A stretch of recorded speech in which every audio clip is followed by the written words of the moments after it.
नमस्कार दोस्तों, कहानी कथा के चैनल पर एक बार फिर से आप सभी का भरपूर स्वागत है। दोस्तों, आज हम अपने इस चैनल पर ये अपना एक नया लेख या कहें कहानी या लेख जो भी है, इसको पढ़ने के बाद, इसको सुनने के बाद आप इसके बारे में कमेंट करके बताइएगा कि आपको ये कैसा लगा। दोस्तों, ये कहीं ना कहीं हर व्यक्ति की सच्चाई है। सीधे उस लेख पर आते हैं। दोस्तों, अगर पत्नी है तो दुनिया में सब कुछ है। राजा की तरह जीने और आज दुनिया में अपना सिर ऊंचा रखने के लिए अपनी पत्नी का शुक्रिया। आपकी सुविधा असुविधा आपके बिना कारण के क्रोध को संभालती है। तुम्हारे सुख से सुखी है और तुम्हारे दुख से दुखी है। आप रविवार को देर से बिस्तर पर रहते हैं, लेकिन इसका कोई रविवार या त्यौहार नहीं होता है। चाय लाओ, पानी लाओ, खाना लाओ, ये ऐसा है और वो ऐसा है, कब अक्ल आएगी तुम्हें, ऐसे ताने मारते हो आप। उसके पास बुद्धि है और केवल उसी के कारण तो आप जीवित हैं, वरना दुनिया में आपको कोई भी नहीं पूछेगा। अब आप जरा इस स्थिति की सिर्फ कल्पना करें। एक दिन पत्नी अचानक रात को गुजर जाती है। घर में रोने की आवाज़ आ रही है। पत्नी का अंतिम दर्शन चल रहा था। उस वक्त पत्नी की आत्मा जाते जाते जो कह रही है, ये उसी का वर्णन है। मैं अभी जा रही हूँ, अब फिर कभी नहीं मिलेंगे, तो मैं जा रही हूँ। जिस दिन शादी के फेरे लिए थे उस वक्त साथ साथ जिएंगे ऐसा वचन दिया था, पर इस तरह अचानक अकेले जाना पड़ेगा ये मुझको पता नहीं था। मुझे जाने दो। अपने आंगन में अपना शरीर छोड़कर जा रही हूँ। बहुत दर्द हो रहा है मुझे, लेकिन मैं मजबूर हूँ। अब मैं जा रही हूँ। मेरा मन नहीं मान रहा, पर अब मैं कुछ नहीं कर सकती। मुझे जाने दो। बेटा और बहू रो रहे हैं, देखो। मैं ऐसा नहीं देख सकती और उनको दिलासा भी नहीं दे सकती हूँ।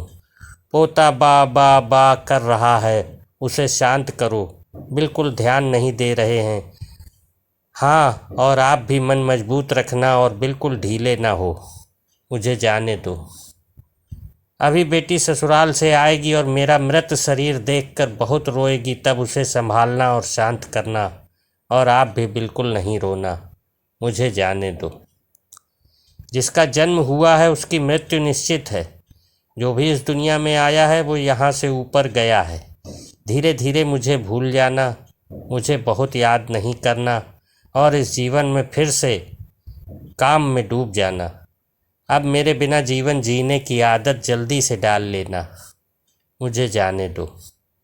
आपने इस जीवन में मेरा कहा कभी नहीं माना है।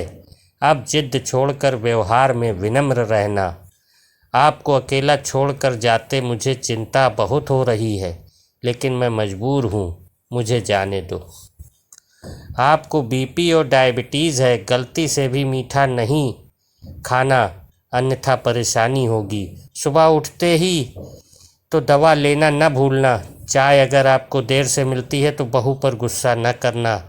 अब मैं नहीं हूँ यह समझकर जीना सीख लेना। मुझे जाने दो।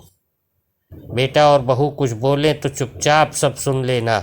कभी गुस्सा नहीं करना, हमेशा मुस्कुराते रहना, कभी उदास नहीं होना। मुझे जाने दो। अपने बेटे के साथ खेलना, अपने दोस्तों के साथ समय बिताना। अब थोड़ा धार्मिक जीवन जिएं ताकि जीवन को संयमित किया जा सके। अगर मेरी याद आए चुपचाप रो लेना, लेकिन कभी कमज़ोर नहीं होना। मुझे जाने दो। मेरा रुमाल कहाँ है, मेरी चाबी कहाँ है। अब ऐसे चिल्लाना नहीं, सब कुछ ध्यान से रखने और याद रखने की आदत रखना। सुबह और शाम नियमित रूप से दवा ले लेना। अगर बहू भूल जाए तो सामने से याद कर लेना। जो भी खाने को मिले प्यार से खा लेना और गुस्सा नहीं करना। मेरी अनुपस्थिति खलेगी पर कमज़ोर नहीं होना। मुझे जाने दो। बुढ़ापे की छड़ी भूलना नहीं और धीरे धीरे से चलना। यदि बीमार हो गए और बिस्तर पर लेट गए तो किसी को भी सेवा करना पसंद नहीं आएगा। मुझे जाने दो। शाम को बिस्तर पर जाने से पहले एक लोटा पानी मांग लेना। प्यास लगे तभी पानी पी लेना। अगर आपको रात को उठना पड़े तो अंधेरे में कुछ लगे नहीं उसका ध्यान रखना, मुझे जाने दो। शादी के बाद हम बहुत प्यार से साथ रहे, परिवार में फूल जैसे बच्चे दिए। अब उस फूलों की सुगंध मुझे नहीं मिलेगी, मुझे जाने दो। उठो सुबह हो गई, अब ऐसा कोई नहीं कहेगा। अब अपने आप उठने की आदत डाल देना, किसी की प्रतीक्षा नहीं करना, मुझे जाने दो। और हाँ, एक बात तुमसे छिपाई है, मुझे माफ़ कर देना। आपको बिना बताए बाजू की पोस्ट ऑफिस में बचत खाता खुलवा कर 14 लाख रुपए जमा किए हैं। मेरी दादी ने सिखाया था, एक एक रुपया जमा करके कोने में रख दिया। इसमें से 5-5 लाख बहू और बेटी को देना और अपने खाते में 4 लाख रखना आपके लिए। अब मुझे जाने दो। भगवान की भक्ति और पूजा करना भूलना नहीं। अब फिर कभी नहीं मिलेंगे। मुझसे कोई भी गलती हुई हो तो मुझे माफ़ कर देना।